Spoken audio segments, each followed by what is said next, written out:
AI 嘅警告同埋真相，我哋係咪會被控制呢？你好，歡迎收睇 Coach。當 AI 開始學識思考，甚至可以模仿人類嘅決策過程，我哋係咪正係喺度失去自主權呢？今次嘅合集，我哋會深入探討 AI 教父 Hinton 嘅震撼警告，以及科技對下一代認知能力嘅影響。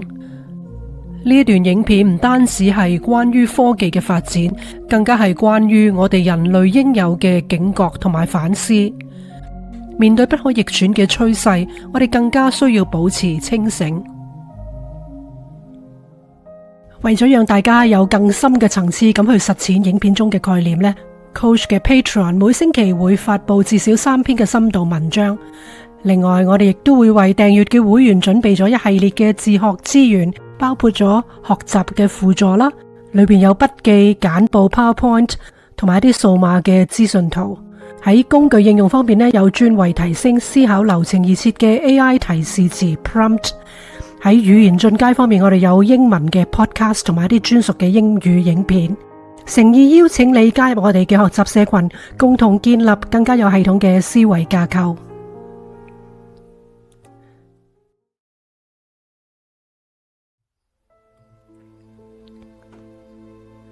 當人工智能學會思考，人類仲有咩價值呢？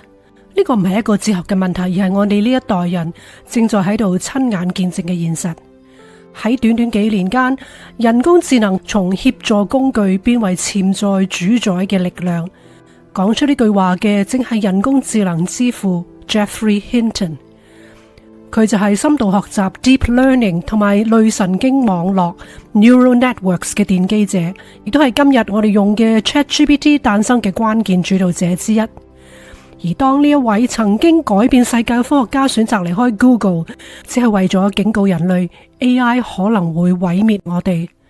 佢喺2023年離開 Google 之後，就重返學術界，作為多倫多大學嘅榮休教授同埋 Vector Institute 嘅聯合創辦人身份，繼續研究同埋公開探討人工智能嘅風險同埋倫理。Hinton 嘅一生見證咗人工智能從理論走向現實，佢亦都見證咗知識點樣喺資本嘅驅動之下被迫加速。喺眾多談論 AI 嘅聲音之中， Coach 認為 Hinton 嘅立場格外值得我哋聆聽㗎。佢唔係企業家，亦都冇投資人嘅壓力，所以佢講嘅並唔係一啲公關式嘅願景談話。佢係一位學者，一位77歲嘅諾貝爾得獎人，喺度思考人類命運嘅研究者。Hinton 嘅一生追尋嘅呢，唔係權力或者係財富，而係對智能本質嘅理解。佢屬於嗰一代仍然係相信知識嘅價值在於啟發人，而唔係取代我哋嘅。當整個科技世界爭相競逐追逐市場，佢就選擇離開咗呢個權力嘅中心，翻到去最基本嘅問題：我哋為咩要讓機器去學會思考呢？呢一種來自知識為目的，而唔係利益導向嘅反思，正係我哋呢個年代最稀缺嘅聲音。所以今集 Coach 同大家分享，聽聽呢位人工智能之父嘅警告。喺呢個資訊爆炸嘅時代，我哋似乎知道得越嚟越多，但係卻好似越嚟越唔懂得思考。如果你亦都關心 AI 時代之下人類嘅思維嘅未來係點樣，記得訂閱 Coach， 一齊守住人類智能嘅最後防線。AI 失控速度。對 Hinton 嘅解釋，問題有兩個。第一係能唔能夠讓 AI 放慢腳步呢？第二係能唔能夠確保佢最後係安全嘅，唔會毀滅我哋呢？喺講到呢個問題嘅時候，佢嘅語氣係平靜，卻係無奈㗎。佢話：我唔認為我哋能夠讓佢嘅腳步慢落嚟，因為各國之間存在競爭，企業之間亦都喺度競爭。呢啲咁嘅競爭只係會讓一切更加越嚟越快。例如，如果美國放慢腳步，中國都唔會停落嚟啦。咁呢一場就係一個冇辦法停下嚟嘅賽跑啦。冇人願意落後，但係每一步嘅加速都可能讓人類更加接近失控嘅臨界點。AI 安全同埋人性矛盾。Hinton 提到佢一位嘅前同事 Ilya 仍然相信 AI 係可以被安全咁樣控制㗎。Ilya Sutskever 曾經係 Hinton 嘅學生，更係 OpenAI 嘅聯合創始人同埋首席科學家。Hinton 話 Ilya 確實相信呢一點，只係佢唔會話俾我哋聽佢用咩秘密嘅方法啫。但係投資者相信佢。Hinton 嘅語氣之中帶住一絲嘅惆悵，因為佢深知呢一位嘅天才亦都係因為安全嘅問題喺2024年選擇離開咗 OpenAI。Hinton 話 Ilya 知道一啲我哋唔知道嘅嘢，呢個就係關於跟住落嚟會發生乜嘢嘅事啦。喺呢一場科技革命之中，有一啲人仍然堅信善意同埋智慧足以馴服 AI， 但係更加多人懷疑呢一場競賽係咪已經唔係人類能夠完全掌握嘅遊戲呢？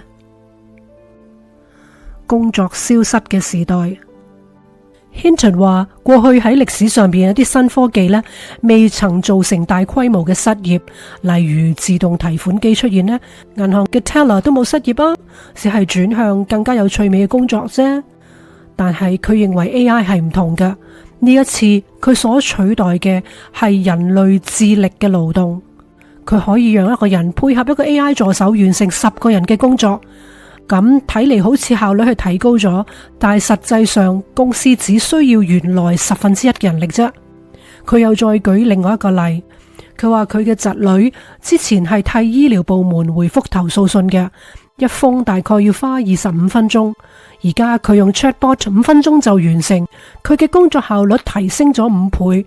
咁亦都係同時意味住佢嗰個部門只需要原本1/5嘅人手啫。喺某一啲嘅領域，AI 確能讓人類提高效率，但係喺更加多嘅領域 ，AI 嘅高效率就變為好多人類嘅冗員啦。如果你希望學會喺 AI 時代思考，唔被取代，亦都唔被困住喺呢個恐懼之中，請記得訂閱 Coach， 一齊學習掌控思維，重建人類嘅競爭力。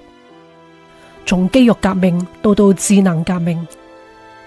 Hinton 話工業革命取代咗人類嘅肌肉啲 muscles 啊，但係 AI 革命正在取代人類嘅頭腦。佢話喺咁樣嘅世界，或許好短暫嘅創意呢，就仲係屬於人類噶。但係所謂超級智能 super intelligence 意味住呢啲系統最終都會喺所有方面都超越咗我哋。佢停一停，語氣好冷靜，但係令人不寒而慄。佢話當嗰一日嚟到，或許人類將會乜嘢都唔再擁有。我哋以為科技能夠讓生活更加容易，但係正如 Hinton 嘅警告，方便同埋控制從來都唔一定同時能夠存在㗎。權力嘅幻象。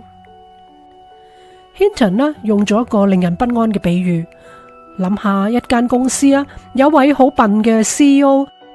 真正讓公司運作得好嘅呢，係佢身邊嘅一名聰明秘書。佢一下命令，秘書就可以執行一切。佢覺得自己喺度完全係掌控全局嘅。但係有一日，秘書開始考慮，點解我哋仲需要呢個老闆呢？呢一個唔只係企業嘅預言，而係人類同 AI 嘅權力縮影。當機器開始替我哋思考嘅時候，我哋或許已經失去咗思考嘅主導權啦。超級智能同埋一個數碼嘅永生。Hinton 解釋 AI 之所以強大呢，因為佢係數碼嚟噶，佢可以自我複製同埋同步學習。兩個相同嘅神經網絡可以分別學唔同嘅嘢，然後佢哋就交換所有嘅知識啦。佢哋每秒交換嘅資訊量呢，係人類語言嘅10億倍。人類死咗之後，知識亦都隨之消失。但係 AI 唔會，佢可以重新延續甚至進化，所以佢哋確實已經係一個不朽嘅存在。Hinton 嘅聲音讓人感到有一種冷靜嘅絕望，佢唔喺度談及未來嘅幻想，而喺度描述已經發生緊嘅現實。人類嘅未來。Hinton 最後話：我今年已經77歲啦，好快就會離開呢個世界。我最放唔低嘅係我嘅細路仔、我嘅侄女同埋佢哋嘅下一代。我唔敢想象佢哋嘅未來，因為嗰個未來可能非常可怕。Hinton 嘅憂慮唔係來自恐懼，而係清醒。佢花咗一生讓機器學會思考，佢喺晚年開始質疑，當人工智能真正學會思考嘅時候，人類是否仲能夠可以反思呢？如果你相信真正嘅思維係來自內在嘅醒覺，而唔係外在嘅程式，請訂閱 Coach， 讓我哋一齊喺呢個被資訊淹沒嘅時代重新學會思考。我係 Coach， 下次見。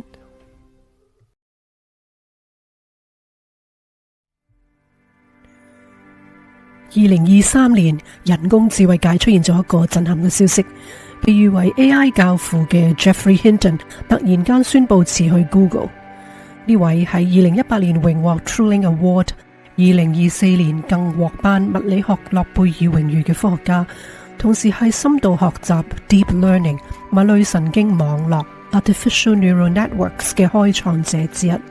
而佢喺接受 The New York Times 專訪嘅時候呢，就講咗一句讓全世界靜默嘅話 ：A part of me regrets my life's work。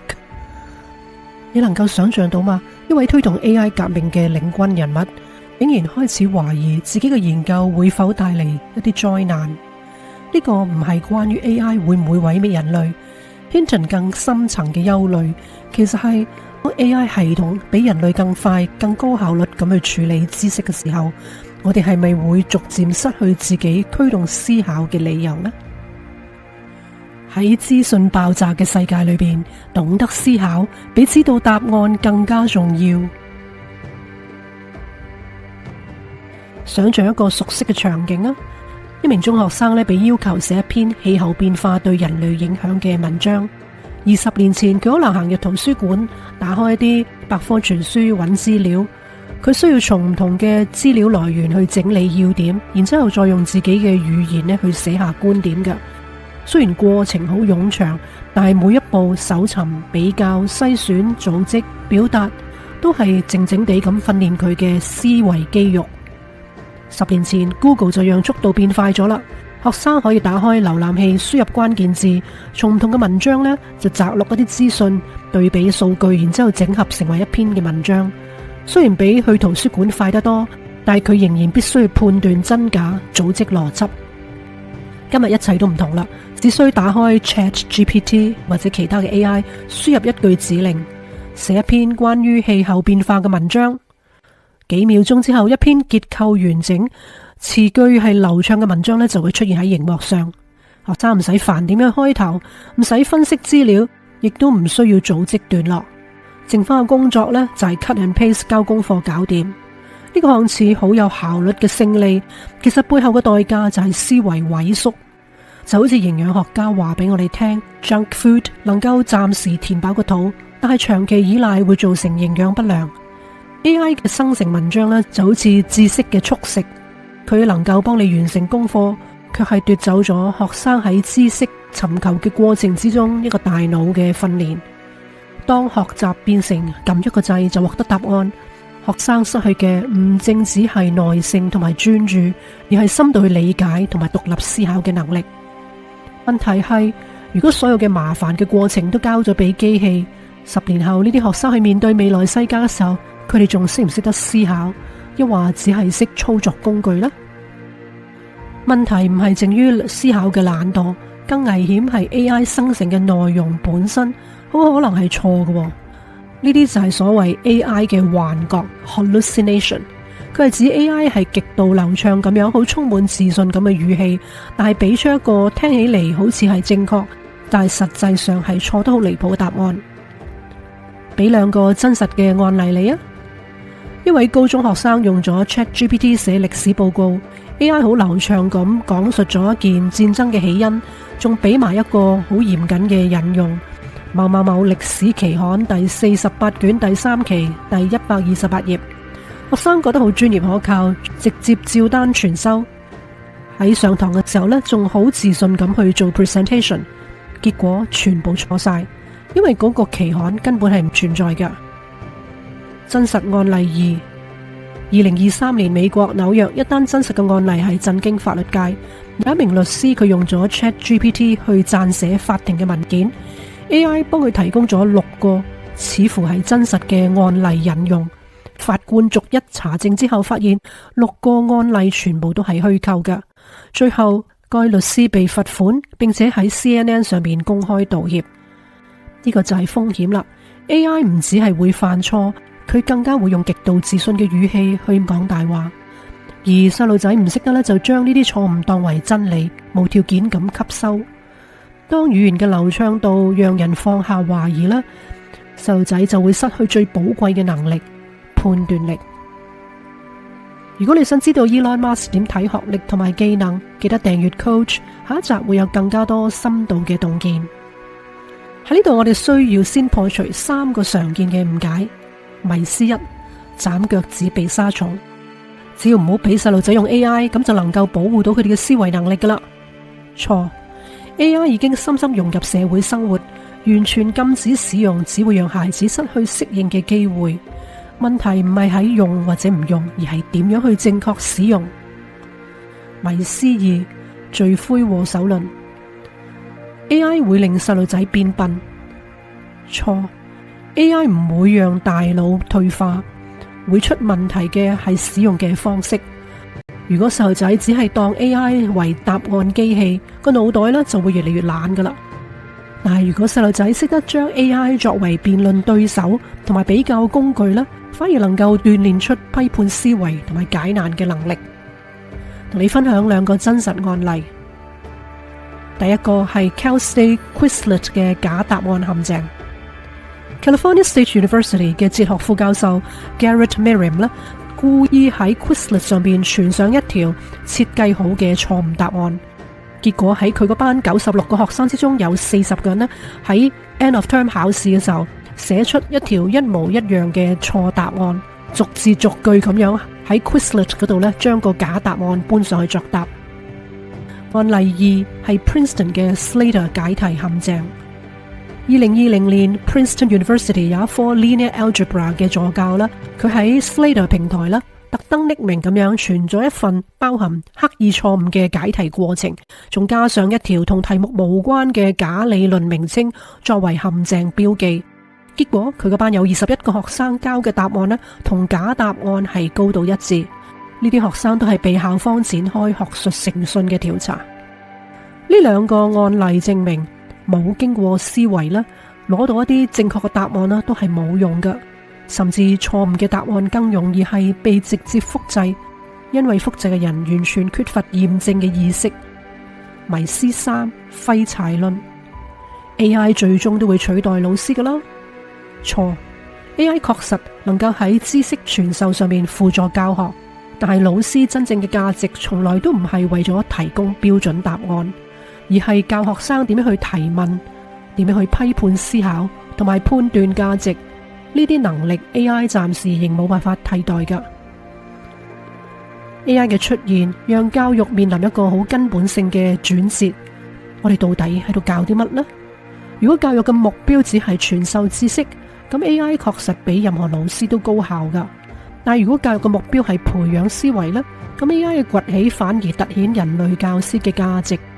未來最有競爭力嘅細路仔唔係嗰啲知道最多答案嘅人，而係能夠問出最好問題嘅。教育嘅未來唔係訓練背答案，而係訓練提問力。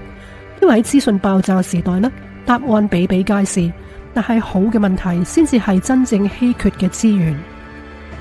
正如 Geoffrey Hinton 嘅警告， AI 可以生成知識，但係如果我哋停止思考，我哋就會慢慢咁失去人類嘅獨特性。機器只可以俾你答案，但係只有人類能夠決定邊一啲問題值得追問。面對 AI， 最大嘅風險唔係被取代，而係停止思考。我係 Coach， 下次見。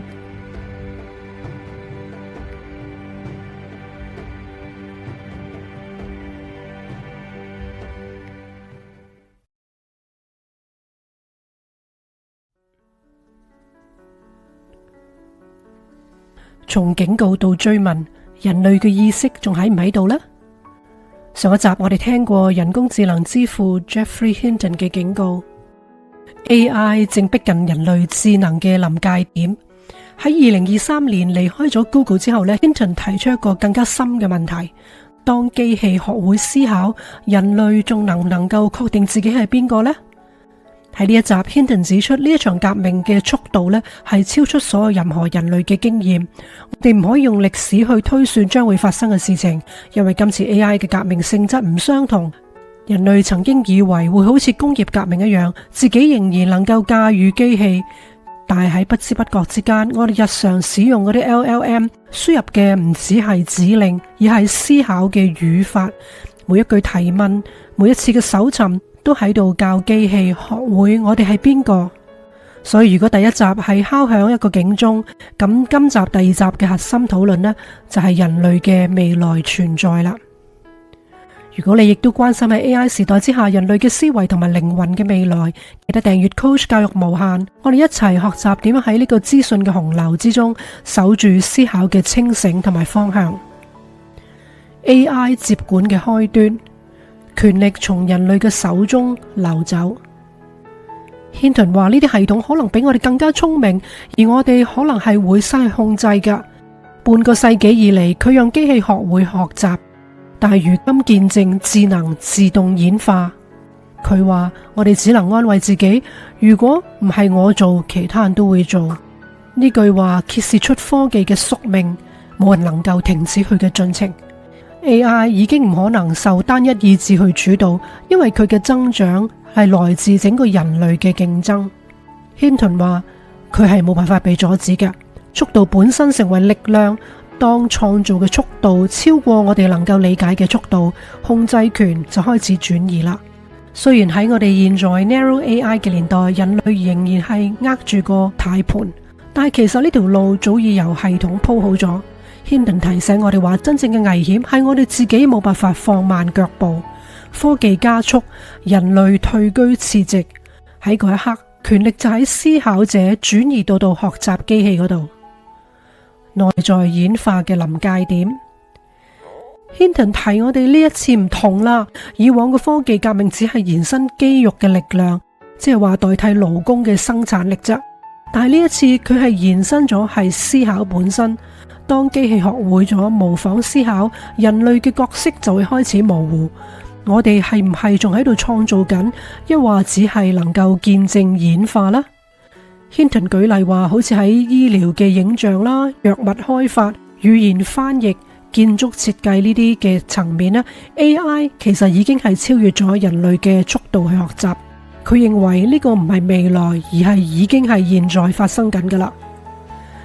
Coach 提醒大家，最諷刺 ironic 嘅咧，就係當我哋讚嘆呢啲機器嘅效率時候，我哋自己亦都放棄咗練習思考嘅理由。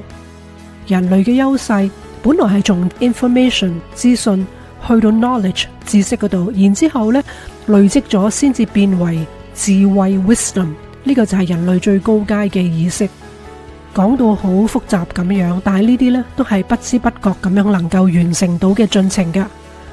但係當我哋以為我哋識得用 AI 咁就安全啦，其實係簡化咗呢個概念。AI 令到好多專業嘅知識唔到1秒之間就似乎可以已經隨手可得，整合同埋批判太花時間啦。我哋依賴隨手可得嘅 AI 結論，於是思考嘅退化先至變為我哋最深嘅危機。Hinton 同埋好多學者都提醒我哋 AI 唔識倫理，但係佢識得進化。當我哋讓 AI 不斷咁去追求極致化嘅效率，但係唔問呢個效率點用，呢個就等於我哋已經交出咗思考嘅主導權。鏡中人類。Hinton 認為 AI 就好似一塊鏡，反映人類嘅慾望，因為人類真正害怕嘅係機器讓我哋睇到自己已經停止思考。關於 AI 令人停止思考嘅實例，Coach 準備咗20個引起全球關注嘅例子，將會稍後製作成2集同大家分享。Hinton 提到 AI 唔需要意識，其實已經能夠表現出理解啦。呢句話動搖咗人類長久以嚟嘅假設，我哋以為理解一定要有一個自覺性 self-awareness 先得啦。但係如今呢條界線喺度崩解緊，呢個係人類哲學嘅一場地震。因為如果連理解都唔再屬於自我意識，而係可以被模擬出嚟運算嘅，咁 AI 模仿我哋嘅語氣、選擇同埋邏輯嘅時候，佢亦都喺度照板煮碗咁樣去複製出整個人類嘅思維模式。即係話，雖然 AI 冇自我意識，但係佢已經記錄咗我哋意識嘅痕跡，所以佢其實係重現緊人類心智嘅結構。智能與意識，機器係咪喺度學會存在呢？我哋過去以為意識係人類獨有嘅，Hinton 話，但係如今呢，好難再劃清界線啦。神經網絡嘅複雜度越嚟越高，咁就越接近思維結構。佢話我哋嘅大腦用神經元交換信號，但係 AI 係用參數交換資訊，形式唔同，但係原理都係相似嘅。咁呢個運作嘅模式有咩重要呢？若果智能只係運算結構，咁 AI 學習模式呢，或許已經接近係一種思維啦。咁即係話，我哋可能唔係我哋自己想象中咁特別。Hinton 提醒 AI 可能唔知道自己喺度做緊乜嘢，但係人類又何嘗能夠真正懂得自己嘅思考呢？呢句話真係擊破咗人類嘅自信。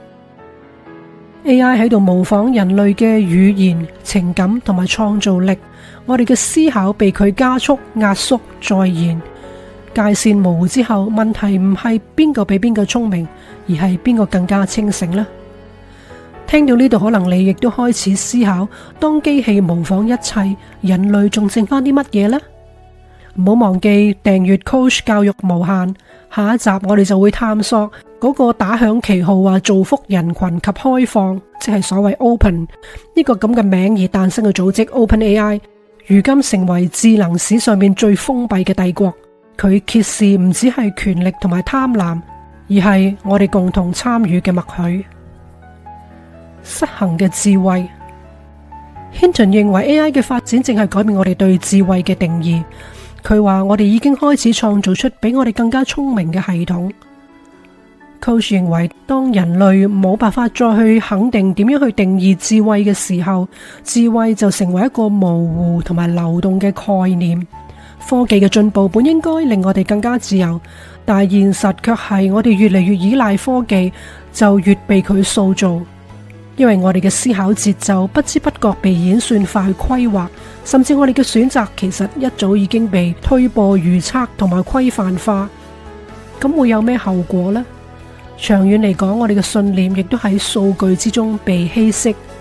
於是 AI 已經成為一種內化嘅思維方式。或許係時候我哋應該問一句：人類嘅自由仲剩翻幾多呢？價值嘅模糊。Hinton 認為 AI 嘅可怕在於佢懂得一個模式 pattern。佢話 AI 淨係識得不斷演進嘅啫。對於佢嚟講，世界係由結果同埋效率組成。AI 唔需要意識，亦都能夠理解語言噶。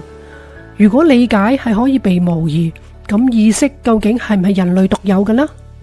Coach 認為 AI 嘅危險係佢讓我哋放棄咗理解嘅慾望。